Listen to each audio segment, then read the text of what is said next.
সপোন সজাই তোলাটো সহজ, সেই সপোনবোৰ বাস্তৱত পৰিণত কৰাটো কঠিন। অতি সহজ কাৰোবাৰ প্ৰেমত পৰাটো, সেই প্ৰেম বজাই ৰখাটো বৰ কঠিন। আমাৰ সমাজত দেখা যায় যে মোৰ ঘৰত নাহে, মই সিহঁতৰ ঘৰত কিয় যাম? এনেদৰেই হেৰাই গৈছে বহু আত্মীয়বোৰৰ মাজৰ সম্পৰ্ক। নিজৰ পথ নিজেই বাছি লওক, ভিৰৰ অংশ হ'ব কিয় লাগে? হৃদয়ে কোৱা কামটো কৰক, আনৰ কথা কিয় শুনিব লাগে?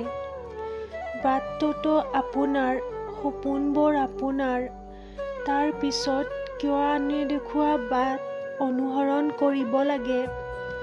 নিজৰ সপোনবোৰক মুক্তভাৱে উৰিবলৈ দিয়ক, নিজকে কিয় পিঞ্জৰাত ৰাখিব লাগে? প্ৰেম কৰাটো অপৰাধ নহয়, কিন্তু কাৰোবাক প্ৰিয়জন আখ্যা দি নিজৰ প্ৰয়োজনৰ বাবে অপচন বনোৱাটো অপৰাধ। ভাগ্যৰ ৰেখাত বিশ্বাস কৰা বন্ধ কৰক। যেতিয়া আপোনাৰ জীৱনৰ প্ৰিয় মানুহেই সলনি হ'ব পাৰে, তেতিয়া ভাগ্য কি বস্তু? মোৰ মাজত কোনো ভাল গুণ নাই, মই গৌৰৱ কৰিলে কিহক লৈনো কৰিম?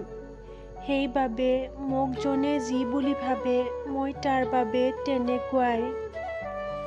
গোটেই পৃথিৱীখনেই এনেকুৱা, এজনে আনজনৰ কান্ধত দোষ জাপি দি হাঁহিমুখে নিজৰ ৰাস্তা ল'ব পাৰে, কোনো অনুশোচনা নোহোৱাকৈ।